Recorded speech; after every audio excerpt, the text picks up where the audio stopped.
பாரதிய ஜனதா வந்து எதிர்கட்சி இல்ல தமிழ்நாட்டுல. அதிமுகவை வழி நடத்துவது பாரதிய ஜனதா.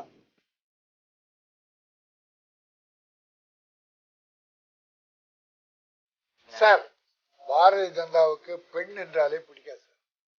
எல்லாரையும் கூட சேர்த்து வச்சுட்டே பழி வாங்குவோம்.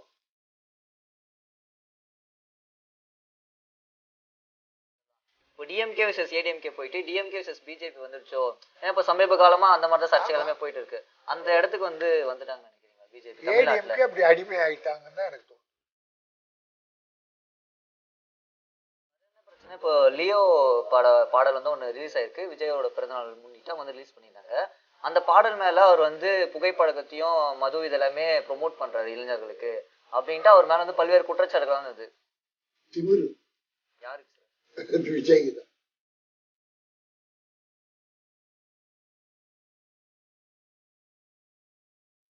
வெளிச்சம் தொலைக்காட்சி நேயர்களுக்கு வணக்கம். இன்னைக்கு நம்மளோட நேர்காணல்ல இணைந்திருக்கிறது யாருன்னு பாத்தீங்கன்னா தயாரிப்பாளர் கே ராஜன் அவர்கள் தான். வணக்கம் சார். வணக்கம். எப்படி இருக்கீங்க? நல்லா இருக்கேன். இப்போ தமிழக அரசியலே ரொம்ப பரபரப்பா போயிட்டு இருக்கு. அதாவது ஆளுநர் விசஸ் முதலமைச்சர் அப்படின்ற மாதிரி தான் போயிட்டு இருக்கு. முதலமைச்சர் சொல்றதை விட ஆளுநர் விசஸ் தமிழ்நாடு மக்களோட மொத்த மக்கள் தொகையில பெரும்பாலான மக்கள் வந்து ஆளுநர் வந்து எதிர்க்கிறாங்க. இதுக்கு அடிப்படையான காரணம் என்னன்னு பாத்தீங்கன்னா, எல்லாருமே இருக்கிற பொதுவான குற்றச்சாட்டு தான் ஆளுநர் வந்து தன்னோட வரம்பை மீறி வந்து செயல்படுறாரு அப்படின்ட்டு. இப்ப கூட சமீபத்துல முதல்வரோட அனுமதியின்றி ஆளுநரே வந்து அமைச்சர் வந்து செந்தில் பாலாஜி அமைச்சர் வந்து இலாக்கா இல்லாத அமைச்சர் இது பண்ணிருந்தாரு. பட் இப்ப வந்து நீக்கி இருக்காங்க. இது வந்து ஆளுநருக்கு உடன்பட்ட ஒரு இதுவா, இதுக்கு ஆளுநருக்கு வந்து அதிகாரம் இருக்கா? இந்த விஷயத்த நீங்க எப்படி பாக்குறீங்க சார்? ஆனந்த் ரவி என்கிற ஒரு போஸ்ட்மேன், அவர் கவர்னரா நடக்கல, கர்வம் நிறைந்தவரா இருக்கார். ஒரு அரசியலமைப்பு சட்டப்படி ஒரு கவர்னர் என்ன பண்ணணும்னா, மக்களால் தேர்ந்தெடுக்கப்பட்ட அரசு, மெஜாரிட்டி அரசு சட்டமன்றத்திலே ஒரு தீர்மானம் கொண்டு வரும்போது எதிர்கட்சி வலுவாக இருக்கு. 66 சீட்டுனா கூட அவர் கூட சேர்ந்தெல்லாம் எல்லாம் வலுவாக இருக்காங்க. எதையுமே சாதாரணமாக ஒத்துக்கிட்டு தீர்மானம் நிறைவேறல, வாதம் பண்ணி தான் வருது. அப்படி மக்களால் தேர்ந்தெடுக்கப்பட்ட ஒரு சட்டமன்றத்தை உறுப்பினர்களை கொண்ட ஆளுமை நிறைந்த ஒரு முதலமைச்சர் ஒரு தீர்மானத்தை நிறைவேற்றி அந்த மசோதாவை அனுப்புனா 21 மசோதாக்கள் நீட்டு தேர்வு முதல் பட்டு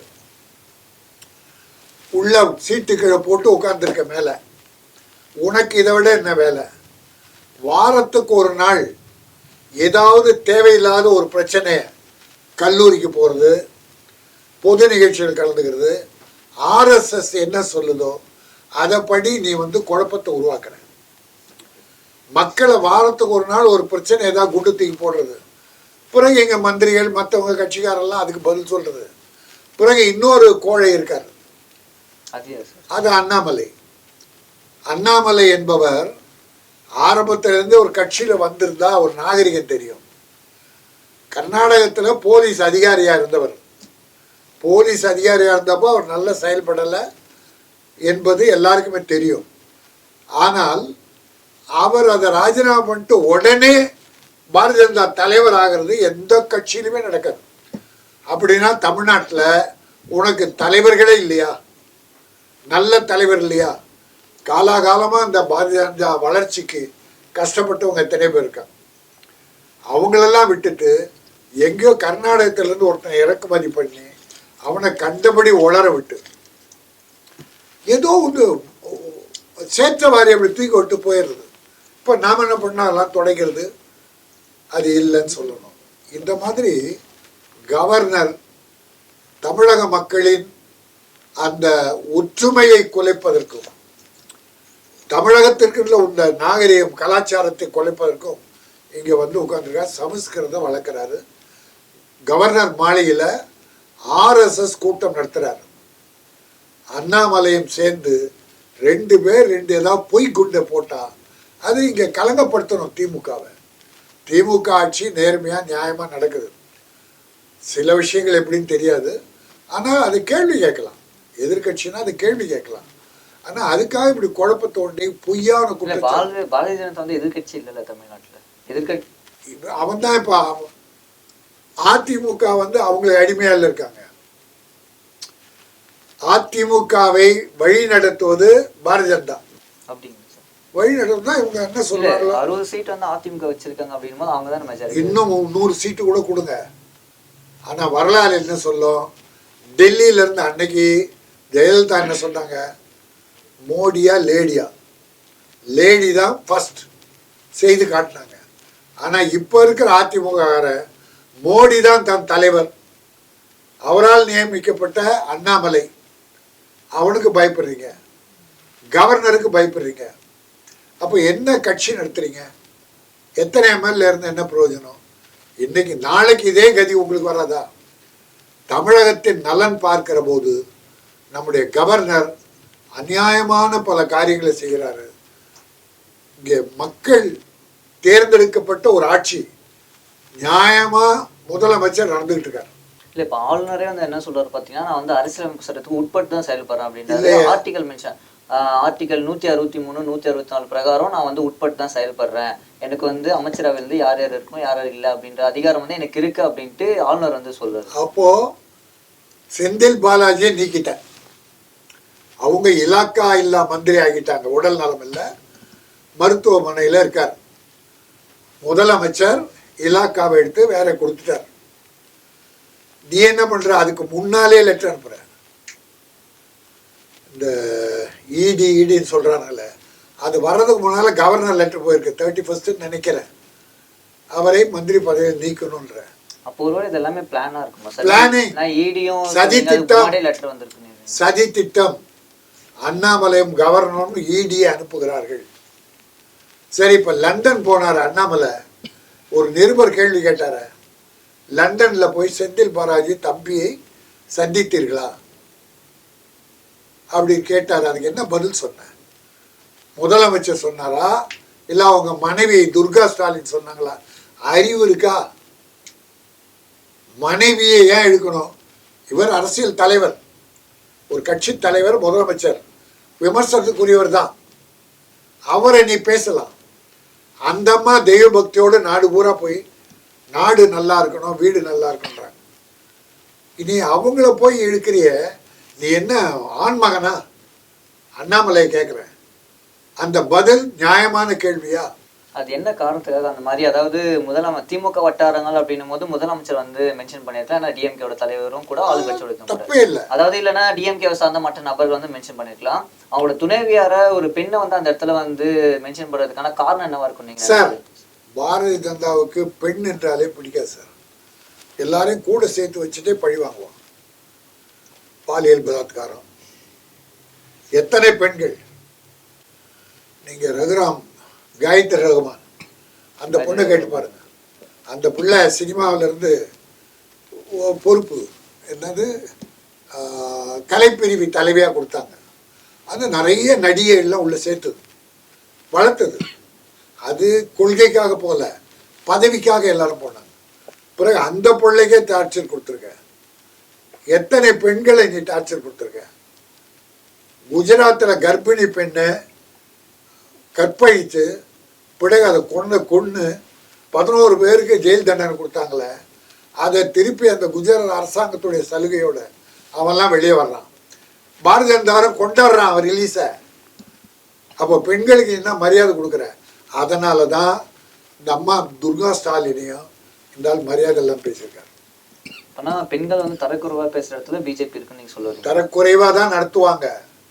கூடவே வச்சுக்கிட்டு மரியாதை இருக்கா மாதிரி வீடியோ எடுத்துக்கிறது, நாளைக்கு அவங்க ஒரு ஏதாவது ஒரு தவறுகளை சுட்டி காட்டினா இந்த வீடியோ பாருங்கன்றது செட் பண்ணியே பண்ணுறேன். சார் ஒன்று கேட்குறேன், அந்த திருச்சியில் ஒரு பெண்ணு விஷயம் குடிச்சு, அந்த கிறித்துவ பள்ளி கள்ளக்குறிச்சியில், இல்லை அது வேற பள்ளி சார், அது வேற லாவண்யா, திருச்சி லாவண்யா. அந்த பிள்ளை மருந்து சாப்பிட்டுச்சு, ஹாஸ்பிட்டலில் உயிருக்கு போராடுது. அந்த நேரத்தில் ஒரு பாரதிய ஜனதாக்காரன் டிவி எடுத்துகிட்டு போய் அந்த குழந்தைய, உயிருக்கு போராடுற குழந்தைய எப்படி நடந்தது, இப்படி தான் பண்ணாங்கன்னு சொல்லு அப்படின்னு வீடியோ எடுக்கிறேன். சரி, வீடியோ எடுத்துட்டேன். அதை எடுத்தால் என்ன பண்ணோம்? போலீஸுக்கு, டிஐஜிக்கு, யாருக்கும் அனுப்பணும். ஏன் அண்ணாமலைக்கு அனுப்புகிறேன்?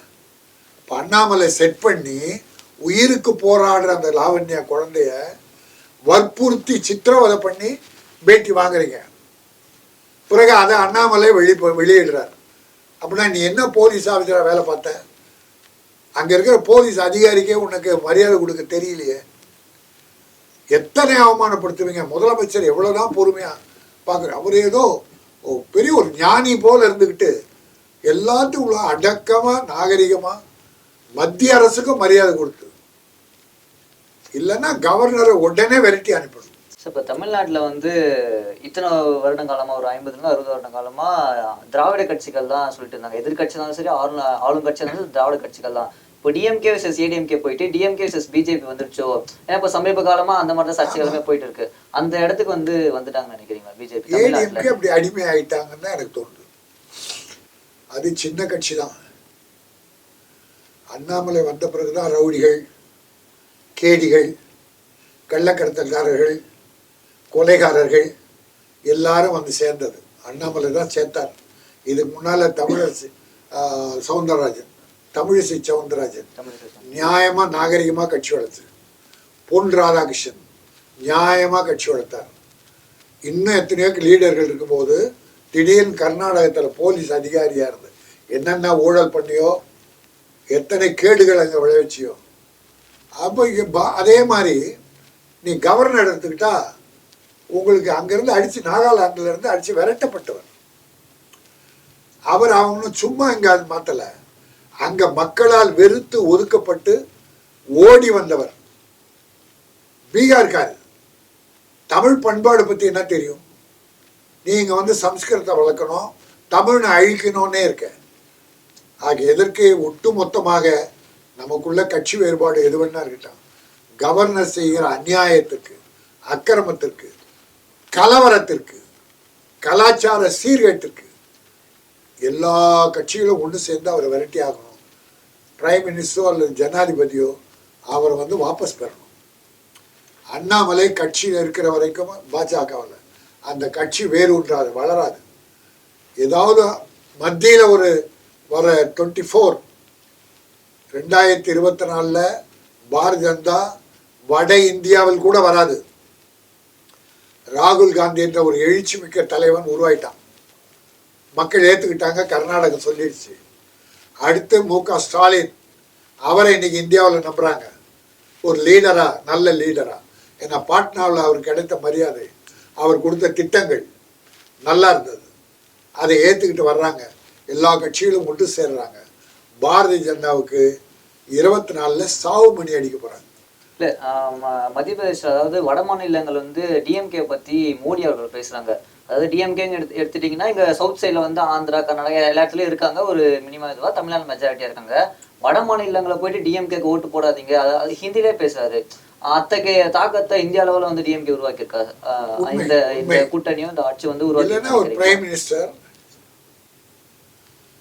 அங்க போய் பேசுவாரா டிஎம்கே பத்தி? அங்க போய் டிஎம்கே ஓட்டு போடாதீங்க, அங்கேயாவது ஓட்டு, அங்க இருக்கிற தமிழ்னுக்கு என்னங்க. நீங்க கேரளாவில் கேரளா ஸ்டோரியா ஒரு படம், அது வந்து முஸ்லிம்களுக்கு அநியாயத்துக்கு எடுத்த படம், எதிரா. அதை தமிழ்நாட்டுக்கு வந்து அந்த படத்தை பாருங்கன்னு பிரச்சாரம் பண்றாரு ஒரு பிரைம் மினிஸ்டர். அப்ப திமுக பத்தி பேசுறது பயந்து போயிருக்காரு. அவருக்கு கிளி வந்துருச்சு. காஷ்மீர் ஃபைல்ஸ் அந்த படத்தை பற்றி பிரச்சாரம் பண்றாரு. அப்போ எதிரணியில் உள்ள மற்ற மதத்துக்காரர்கள் மற்ற இவங்களுக்கு எதிராக படம் எடுத்தா என்ன ஆகும்? ஒரு குழப்பத்தை தான் கலவரத்தை உருவாக்குறாங்க. ஆக அமைதியா இருந்த ஒரு இந்தியா இன்னைக்கு மத கலவரத்தை பாரதிய ஜனதாவே உருவாக்கி கொண்டிருக்கிறது. ஆக தமிழகத்தையும் நிலைகொலை செய்ய பார்க்கிறார்கள். அது நடக்காது. ஸ்டாலினும் மற்ற எதிர்கட்சிகள்லாம், கூட்டணி கட்சிகள் வலுவாக இருக்கிறது. ஏதாவது ஒரு எதிர்ப்புனா ஒன்று சேர்ந்து எதிர்க்கிறாங்க. அந்த தமிழ் ஒற்றுமை, ஏடிஎம்கே, பாரதிய ஜனதா தவிர மீது எல்லா கட்சிகளும். ஜி.கே. வாசன் ஒன்றுமே தெரியாத ஒரு பப்பா. அதுக்கு ஒரு லால் பாப்பி எம்பின்னு ஒன்று கொடுத்துட்டாங்க. அது அங்கே சப்பின்னு உட்காந்துருக்கு. அவகிட்ட யார் இருக்கா?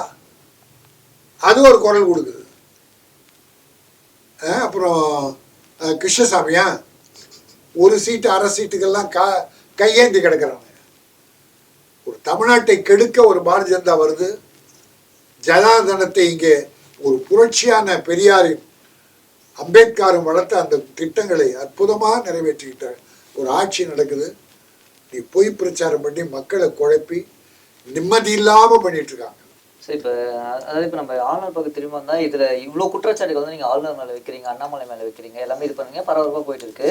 ஆளுநரை வந்து இந்த செயல்பாடுகள்லாம் தடுத்து நிறுத்த தமிழ்நாடு அரசும் கூட்டணி கட்சிகளும் என்ன நடவடிக்கை எடுக்கணும்னு நீங்கள் நினைக்கிறீங்க? இல்லை, அது முதல்ல சார் நிச்சயம் எடுப்பாங்க. இப்போ நீ வாபஸ் வாங்கினியா இல்லையா? செந்தில் பாலாஜியை அமைச்சர் பதவி நீக்கிறேன்னு அறிவிச்சிட்டு பிறகு அமித்ஷா கேட்குறேன்னு சொல்லிட்டு இப்போ அதை நீக்கலை வாங்கினே இல்லையா? இது எவ்வளோ பெரிய பேடித்தனம். இல்லை, அவர் ஒருவேளை டிஎம்கே பயன்படுத்தலாம்ல.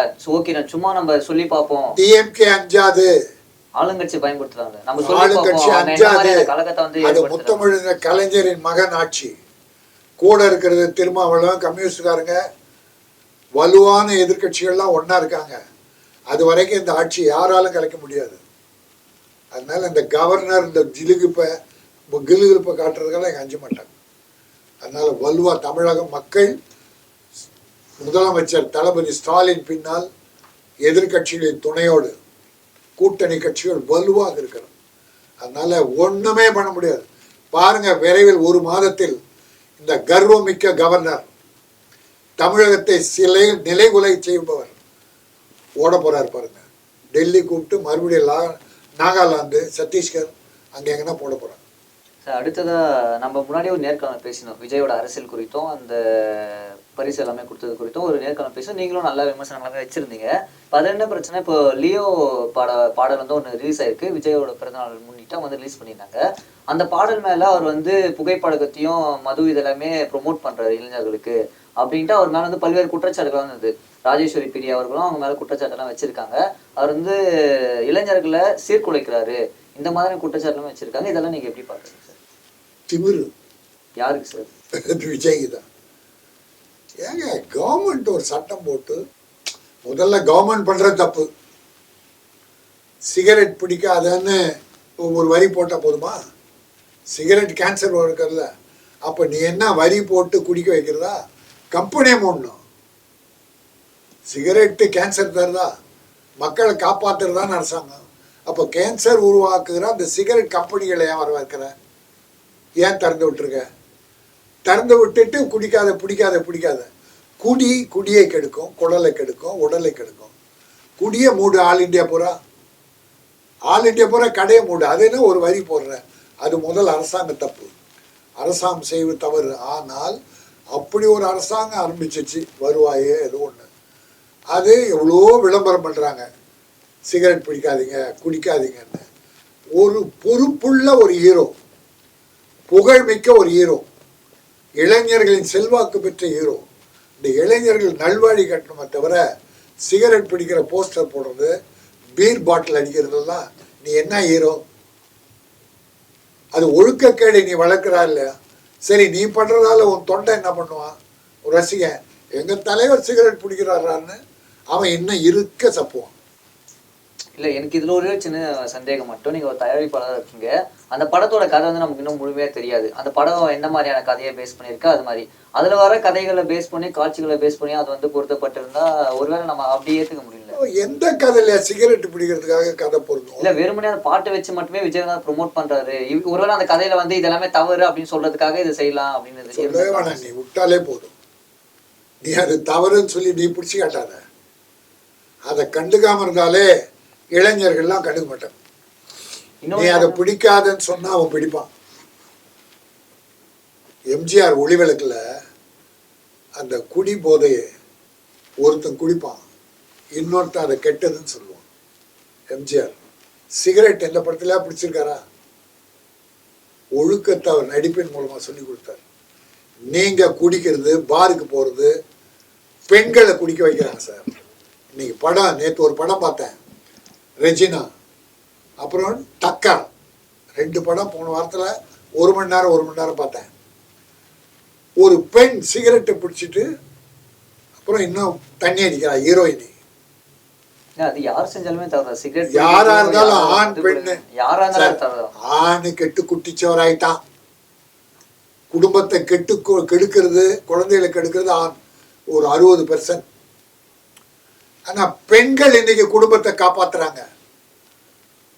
அவங்களும் குடிக்க ஆரம்பிச்சுட்டா அந்த குடும்பத்து கதி என்ன, குழந்தைகள் கதி என்ன? அதனால என் தாய்மார்கள் தான் இன்னைக்கு தெய்வமா இருந்து குடும்பத்தை காத்து வர்றாங்க. அந்த தாய்மார்கள் கல்லூரியில வேதனையா இருக்குங்க. கல்லூரியில பெண்கள் சிகரெட் பிடிக்கிறது, குடிக்கிறாங்க. ஆண்கள் குடிச்ச வேதனை யோ வளர்த்து விட்டுட்டீங்க, தப்புன்னு சொல்றேன். ஆணு மட்டும் குடின்னு சொல்ல, மொத்தத்தையும் ஆல் இண்டியா பூரா எடு. கள்ளச்சாராயம் ஓடுன்னு நீ தான் நான் வளர்க்குற, உன் போலீஸ் தானே கள்ளச்சாராயத்தை வளர்க்குது. சஸ்பெண்ட் பண்ண அவனை.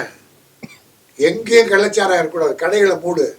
இப்போ நான் தமிழக முதல்வரை வேண்டுவதெல்லாம் பல கூட்டங்களில் கேட்டிருக்கேன்.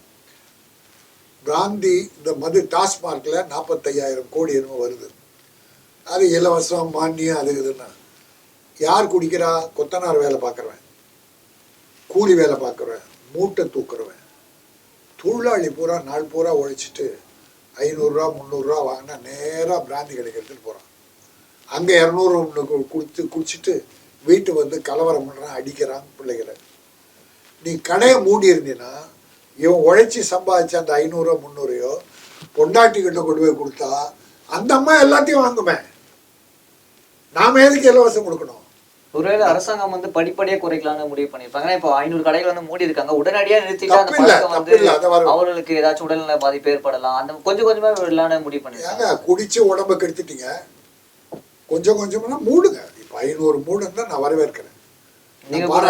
அறிக்கைலாம் விட்டு இருந்தீங்க. நான் போராடு பிராந்தி கடைகள் எடுத்து போராடி இருக்கேன், அறிக்கை விட்டா நன்றி தெரிவிச்சு. இப்ப நன்றி முதல்வர் இப்படியே படிப்படியா குறைச்சது. ஆனா என்ன ஆபத்துன்னா, இங்க குறைச்சா பாண்டிச்சேரி போறான், ஆந்திரா போறான், பார்டருக்கு போறான், அங்க பெங்களூர் பார்டருக்கு போறான். அப்ப அது சிக்கல் இருக்கே. நம்ம அப்ப இது சமுதாய பிரச்சனை தான் நம்ம பார்க்க முடியும். ஆல் இந்தியா பூரா கொண்டு வரணும். இன்னைக்கு மோடி இந்தியா வந்து தூக்கி நிறுத்திட்டா அமெரிக்காவில் புகழறாங்க. இது ஷீல்டு கொடுத்தாங்க, அப்புறம் செங்கோல் கொடுத்தாங்கன்றிய. உன் கோலை ஒழுங்கா வச்சுக்கோ. ஆல் இந்தியா பூரா மதுக்கடையில் மூடு, ஆல் இந்தியா பூரா மூடு. தொழில் வளத்தை பெருக்கு, மக்களின் வருவாயை பெருக்கு. வைரத்துக்கு டாக்ஸ் 2.5% தான் ஜிஎஸ்டி. இங்க தாய்மார் வாங்குற அரிசிக்கு 5% தான். வெங்காயம் மிளகா ஏழைங்க வாங்குறதுக்கெல்லாம் ஜிஎஸ்டி போடுற, பணக்காரனுக்கு வந்து ஜிஎஸ்டி குறைக்கிற. அதான் அப்படிலாம் இருக்கக்கூடாது. வறுமை கோட்டிற்கு கீழே இருப்பவர்கள் மிக அதிகமாயிட்டாங்க இப்போ. அதனால ஆல் இண்டியா பூரா வேணும். நான் தமிழ்நாட்டை குறை சொல்ல விரும்பல, ஏற்கனவே வந்துருச்சு. அதை இன்னைக்கு 500 கடையை மூடி இருக்காரு. அடுத்த ஆண்டு இன்னொரு 500 கடையை மூடணும். மூடிட்டு நம்ம எடுத்து காட்டுவோம் நல்லாட்சி நடத்துறாருன்றது உண்மை. அதை இன்னும் இந்தியாவுக்கே எடுத்து காட்டுட்டோம். மணல் குவாரி அரசாங்கம் எடுக்கட்டும், அந்த கிரானைட்ஸ் அரசாங்கம் நடத்தட்டும், தனியாருக்கு கொடுக்காதீங்க. அதில் வந்து வருவாயே போதும், நமக்கு பிராந்தி கடை வேண்டாம். இப்போ நம்ம அப்படியே விஜய் இதுக்கு வருவோம். எனக்கு என்ன ஒரே ஒரு டவுட்னா, சந்தேகம்னா, அந்த நிகழ்ச்சி முடிஞ்சதுக்கு அப்புறம் தான் இது வந்து இவ்வளோ பெரிய சர்ச்சை ஆகுது. அதாவது விஜய் வந்து இதுக்கு முன்னாடி எந்த படங்கள்லையும் புகைப்பிடி காட்சி வரலையா, எந்த படங்கள்லையும் மது அருந்த காட்சி வரலையா, அப்பெல்லாம் வராத சர்ச்சை, அப்பெல்லாம் வராத பிரச்சனை. இவர் வந்து அம்பேத்கர் படிங்க, பெரியார் படிங்க, காமராஜர் படிங்க அப்படின்னு சொல்லும் போது அரசியல் சலசலப்பு ஏற்படுது. இவர் கட்சி தொடங்குவாரா, இவர் வந்து அரசியலுக்கு வராரா அப்படின்ற சலசலப்பு ஏற்படுது. ஒருவேளை இந்த பயம் இருக்கிறதுனால, ஒருவேளை வந்துட்டா ஓட்டெல்லாம் உடஞ்சிருமா அப்படின்ற பயம் இருக்கிறதுனால இதன் மூலியமா இந்த மாதிரி ஒரு தவறான பிம்பத்தை வந்து விஜய் மேல ஏற்படுத்தினா அவரோட செல்வாக்கு குறையும் அப்படின்ற நோக்கத்துல வந்து பண்றான்னு நினைக்கிறீங்க? சப்போஸ் இது அரசியல் அந்த பிம்பத்தை உடைக்கணும், அவர் மேல ஒரு தவறான இதை அவரை ஒரு பொருட்டாவே மதிக்கலைங்க. எந்த அரசியல் கட்சியும் அவர் அரசியல் ஆரம்பிக்க போறாரு, நான் அதை தான் சொன்னேன். இல்லைன்னா 234 தொகுதியை தேர்ந்தெடுத்து அந்த மாணவர்களை பெற்றோரை வர வச்சிருக்க மாட்டார். இன்னும் பாதி அப்புறம் பண்ண போறாரு. இது ஓட்டு 16 வயசு 18 வயசு தேர்ந்தெடுத்துக்க மாட்டார். அதெல்லாம் இருக்கட்டும். இப்போ இருக்கிற அரசியல் கட்சிகள் இவரை ஒரு பொருட்டாவே மதிக்கல. தம்பி சீமான் வேணா எதிர்காலத்தில் அவரோட சேரலாமான்னு கொஞ்சம் நட்புக்காகவோ எதுக்கோ ஒன்று ஆசைப்படலாம். ஆனால் மற்ற யாரும் இல்லை. சிகரெட்டு பிடிக்க சொன்னது நம்மளா? அந்த போஸ்டர் எதுக்கு போடணும்? அதை தடை செய்யப்படுகிறது, கவர்மெண்ட்டே விளம்பரப்படுத்தப்படுது. அதை எதுக்கு நம்ம உட்காந்துட்டு பிடிச்சா? உன் தொண்டை பூரா அதை பண்ணுவானே. இந்த சர்ச்சையை நம்ம இந்த இந்த குற்றச்சாட்டு வந்து முன்னாடி படத்துங்களே வச்சிருக்கலாமே தோணுது. அவர் அரசியலுக்கு வரும்போது இந்த இதுல மட்டும் இப்ப மட்டும் ஏன் இந்த அளவுக்கு டீப்பா பார்க்கப்படுது? இல்ல முன்னாலே வச்சோம். நானே எடுத்தேன். ஒரு பீர் பாட்டில வச்சுக்கிட்டு ஒரு கார் மேல உட்கார்ந்துருக்க மாதிரி ஒரு சர்க்காரா மெர்சல் இல்ல சர்க்கார் ஏதோ ஒரு மறந்து சர்க்கார்ல ஒரு கார்ல உட்காந்துட்டு பீர் பாட்டில கையில வச்சுட்டு இருந்தார். ஒரு படம் போஸ்டர். அப்பவே எதிர்ப்போம். அதனால மக்களுடைய எதிர்ப்பையும் அரசாங்கத்துடைய எதிர்ப்பையும் உணரணும். நாளைக்கு நீ எப்படி நல்லது பண்ணுவ? தீமை தருகிறது மக்களை கெடுக்கிறது தெரிஞ்ச உடனே நீ பிடிச்சிட்டு இருந்தா உன்னை பார்த்து அங்க ஃபாலோ பண்ற தொண்டன் இருக்கானே அவன் தப்பு பண்ண மாட்டானா? அவன் கெட்டு போக மாட்டானா? ஒரு தலைவனாக வர விரும்புவன் மற்ற நம்மை ஃபாலோ பண்ற தன்னை பின்படுத்துகிற அந்த தொண்டர்களை காப்பவர்களாக இருக்க வேண்டும். அவர் அந்த ஸ்பீச்ல மென்ஷன் என்கிட்ட இருந்து நல்லதை மட்டும் நீங்க எடுத்துக்கோங்க அப்படின்னு நாம தப்பு பண்ணிடுவோம். நம்ம படத்துல நடிப்பா வந்து பர்சனல் லைஃப் கூட கம்பேர் பண்றது பர்சனல் லைஃப்ல நல்லா இருப்பாரு. ஹலோ, நீ தப்பு பண்ணாத, நான் தப்பு பண்ணுவேன், ஆனா நீ அதை எடுத்துக்காத, நல்லது மட்டும் எடுத்துக்குவா. நான் 1000 ரூபாய் டிக்கெட் வாங்கி பார்க்குறான். என் தலைவன் ஸ்டைலாக சிகரெட் பிடிக்கிறான்டா, நான் கூட பிடிப்பேன்டா. அப்படித்தான் நம்ம இளைஞர்கான். அதனால ஒரு தப்பை பண்ணிட்டு நீ இதை எடுத்துக்காதுன்னு சொல்றது இல்லை. நல்லதை செய். எம்ஜிஆரை ஃபாலோ பண்ணுங்க. அவர் கதையை கேட்டுட்டு ஏதாவது தப்பு இருந்தால் உடனே மாற்றிடுவார். சரி, எம்ஜிஆர் மாதிரி இப்போ வாரிசில் ஒரு கிழவி சோறு விட்டுது. எத்தனை கிழவி கிட்ட நீ சோறு சாப்பிட்டுக்கிற? எத்தனை பாட்டி உங்களுக்கு சோறு இது? படத்துக்காக அதுக்கெல்லாம் அரசியல் வர்றதுக்கான முன்னோட்டம். அப்போ எம்ஜிஆர் சொல்லுவாங்க, ஒரு பாட்டியை கட்டி பிடிச்சாரு அரசியலுக்காகன்னுவார். அவர் உண்மையாகவே தாய்மார்கள் என்பது அவ்வளோ பெரிய நம்பிக்கை வச்சார் எம்ஜிஆர். அது மாதிரி உண்மையாக வைங்க, மக்களை உங்களை உண்மையாக நேசிப்பாங்க. அதனால விஜய் எதிர்காலத்தில் எப்படி ஒன்றா வரட்டும், ஒழுக்க நெறியை வளர், தமிழ் பண்பாடு கலாச்சாரத்தை காத்து நிற்க வேண்டும். சினிமா ஊடகம் என்பது மின்சாரம் மாதிரி, அதை நல்லா பயன்படுத்துகின்ற என்னுடைய வேண்டுகோள். உங்களோட நேரத்தை ஒதுக்கி எங்களுக்காக நேர்காணல் கொடுத்ததுக்கு ரொம்ப நன்றி. நன்றி. வெளிச்சம் டிவி நேயர்களுக்கெல்லாம் என் வணக்கம், வாழ்த்துக்கள்.